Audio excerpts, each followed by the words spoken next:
All right, good morning. This is my video on how I maintain my kefir, and I'm going to show you about straining it and keeping it, and it's really, really easy, and there's not much to it. So let's go over to the counter with my supplies, and then we will look at what we've got. All right, my lovely assistant, you got everything? Okay.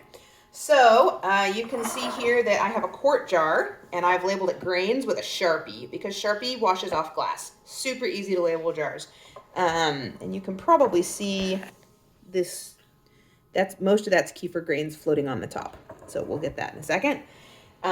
You can see, so I'm doing a quart. You can also do a pint. And then you can see that I didn't fill my quart quite up because I don't actually drink it quite that fast. So I also don't fill my pint quite up. My daily smoothie is the Yuck Yum, which I adore. And I only fill it about this full as well in my pint. So it's really more like 12 ounces, but that's okay. You can make any amount. What else is important to say? We'll get to milk in a second. All right, so here we go for straining. So here's my daily straining. I have a canning funnel because that just helps to keep less mess. There's always a few drips, but this helps with that.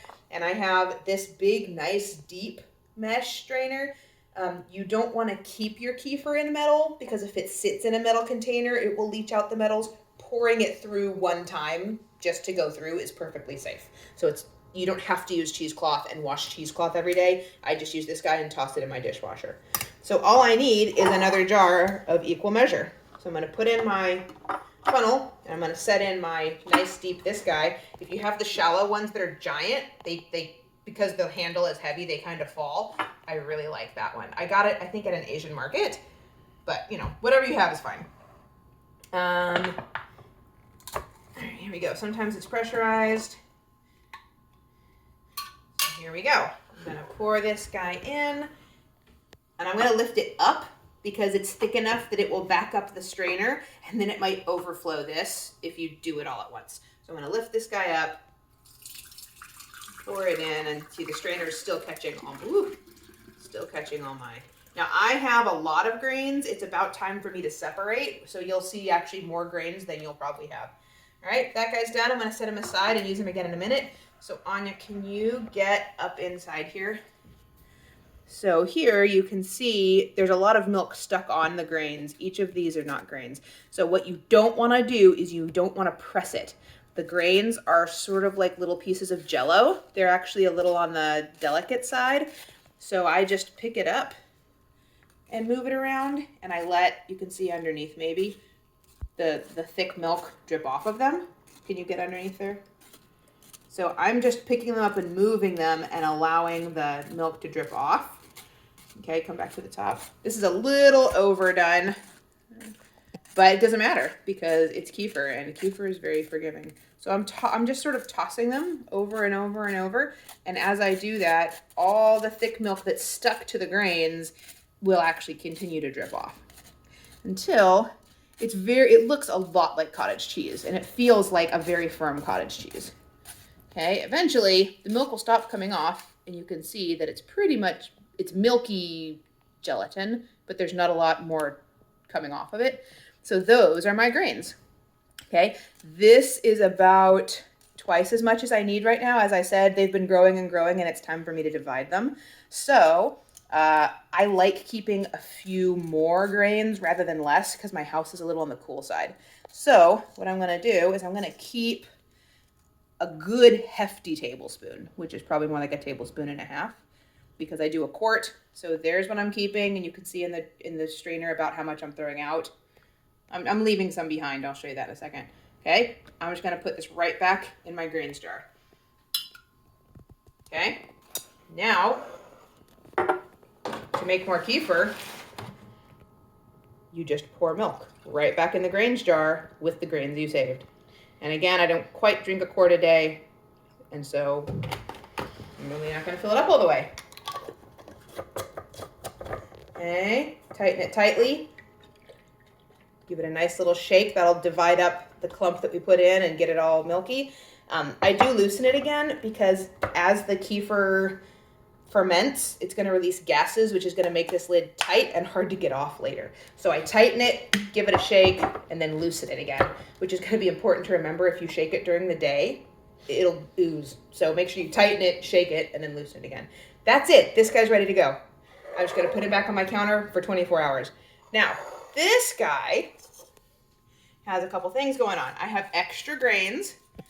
Let's see, what am I going to do with these extra grains? I hadn't planned that. I know. I'm going to put these extra grains in a little jar and keep them in my fridge, either as backup or to give to a friend, or I might just, so you can throw them away. I could put them back in this jar or back into another jar of kefir I already have in the fridge. And then when you go to make a smoothie, you just blend them up.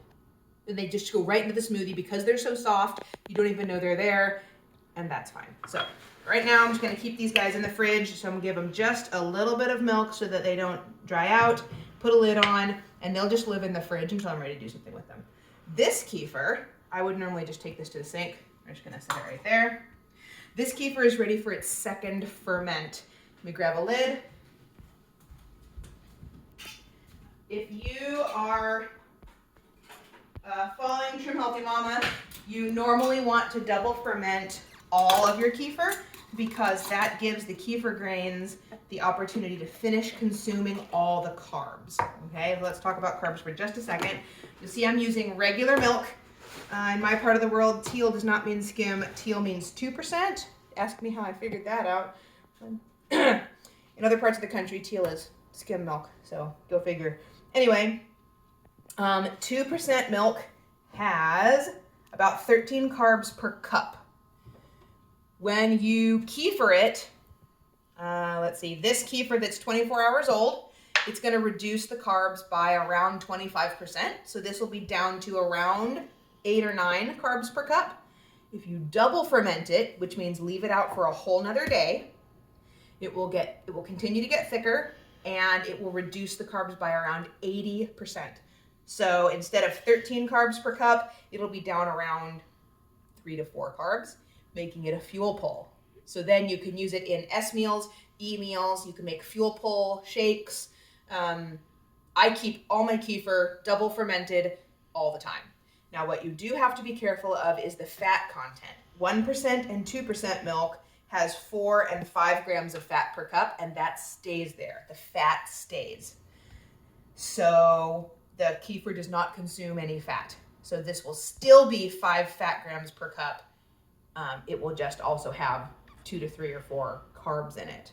So that's right at the edge of fuel pull amounts. If you want to make it all the way fuel pull, like for real with no fat, use skim milk, which has 0 or maybe 1 fat gram. Then you're super, super safe. So both of these are done. That was really fast. I'm going to put them both back on the counter.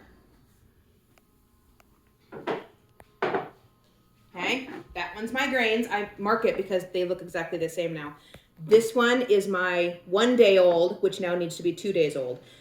You may not have to wait a whole second day on this second ferment. You'll know it's done when it starts separating. So all of the more solid milk will start floating up to the top, and down near the bottom, you'll see a little bit of a yellowish fluid. That's whey. That's supposed to do that.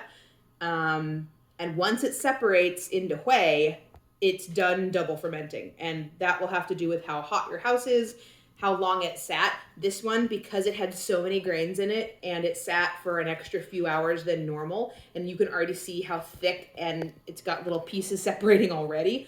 This one's probably technically already done. I'll still leave it here and I'll wait for it to separate, but this one's already really double fermented. Then this one, they each need another day. This one might be pulled to the fridge early. This one will for sure need a day, especially because I reduced the amount of grains I had. And that's it. That's all you do is you strain the first one and keep it for a day and then add more milk. That's it. And you can keep your kefir going. If you want to use a pint, you probably want to use less than a tablespoon of your grains. Otherwise, it'll go so fast, you may not be able to keep up with it. And that's all you do. All right. Happy kefiring.